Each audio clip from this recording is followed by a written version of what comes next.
All right, we continue with our rolling coverage building up to SONA. Now, on the 6th SONA, President Cyril Ramaphosa announced the private sector would help government investigate cases emanating from the state capture inquiry.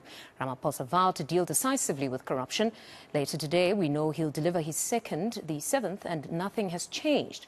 What's the expectation? What kind of plan will be provided to enhance the protection and support of whistleblowers? Well, let's speak to Trillian whistleblower Bianca Goodson, who joins us now from an undisclosed location.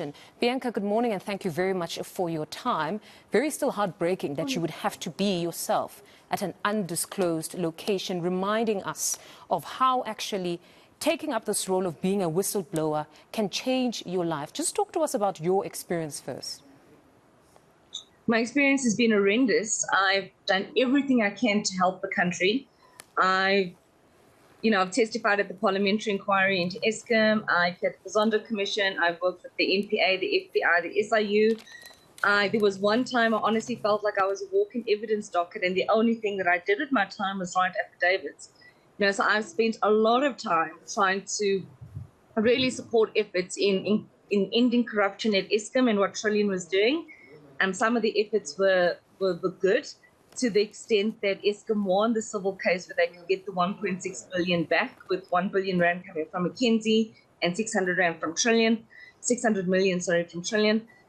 So some of the efforts were good. And then to also get the recommendations coming out of the Zondo Commission in terms of that better protection is needed, both from a legislative perspective as well as just from our police services for whistleblowers. I mean, that was a win. However, life is difficult. I haven't been able to find full-time employment since blowing the whistle. Huge personal consequences on my side. My pension's completely depleted. It's been absolutely horrific. So sometimes you have down days where you wonder if it was worth it. And I'm sure reports such as the one of Matapelo More a week ago on the City Press, I beg your pardon, where she also details her experience, would probably be triggering. And now we've got what will possibly happen with SA Tourism, because they're looking to find their whistleblower. So such type of conduct, how does it honestly make you feel? It's really disturbing, and, especially coming on for this interview, looking up and talking about expectations in terms of SONA. I feel personally that a lot of the things that are not so great in the country, the root of it all is actually corruption.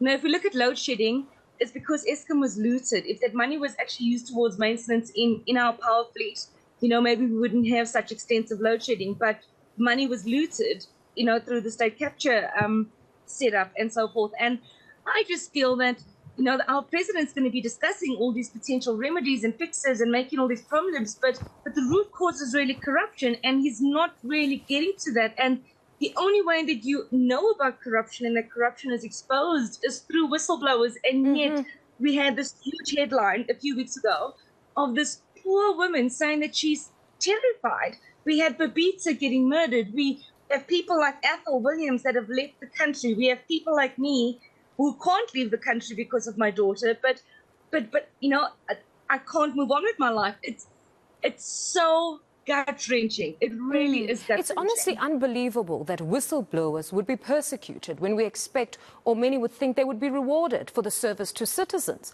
We were just talking with a political analyst, Kaya Sitole, and just going through the booklet that government produced and circulated for all of us on some of their commitments and what they've been able to do and unable to do. Now, on just the section of fighting corruption, they did tick a box for strengthening the NPA, hiring a new head for ID, but they couldn't tick the box for putting together some sort of mechanisms to protect whistleblowers. And the big question is, what corruption will you fight? Who will you prosecute as the NPA if you've been strengthened, but you've got no one to bring certain cases to you? What are you going to prosecute? It's not just that. Even if the NPA is successful, they need witnesses. And a witness is a whistleblower. So you need someone to stand by the affidavit, right? You don't just need bank statements to demonstrate money laundering. You need somebody to stand there and say, this is what this person did. This is, so the NPA is reliant on whistleblowers, not just to bring the cases forward, but to actually stand firm by the affidavit. Now, with the extent of intimidation and absolute life-wrecking persecution that we go through, who is willingly going to want to do that? And that part is sad. You know, as a mother, I teach my daughter to speak up. My daughter is only 10 years old, and she even says, "But mom, if you speak up, you get, you know, it's bad." She's only 10, and it's already like society's gotten into it that you can't be a tattletale, you know. And I'm a mother of all people, and I've got to try and break down these perceptions in a 10-year-old. Imagine what the perception of whistleblower is in a much more mature society, and the one way that it can be rid of that perception is if it comes from the head of this country, and if it is supported and encouraged for people to do the right thing.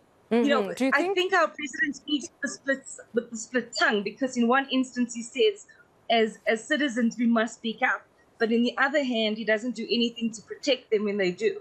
Do you believe that what needs to happen here is an announcement to enact certain legislation?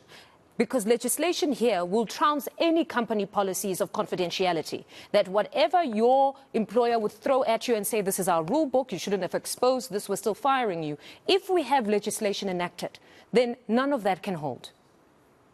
Exactly, but that was the recommendation from the Zondo Commission, exactly, right? That we needed a legislation revamp. And I think it was Minister Lamola that said from a judicial perspective that was actually, and I could be corrected with the minister, but it was actually being considered. And there was one time there was talks that it will take about 6 months to come up with a bit of a draft. But the legislation was supposed to consider 3 different things. The one was protection of whistleblowers. The other was potential compensation of whistleblowers. And then protection from sort of harassment. And the other one was the physical safety of whistleblowers. And our legislation was lacking on all 3. You know, so yes, we need legislation, and that was an explicit recommendation from DCJ Zondo. Well, today the president can make amends. We all await that all-important address from him. Maybe he'll say something very strong that can then materialize into some sort of legislation. Bianca, thank you very much for your time this morning. That was Bianca Goodson, former Trillian Management CEO.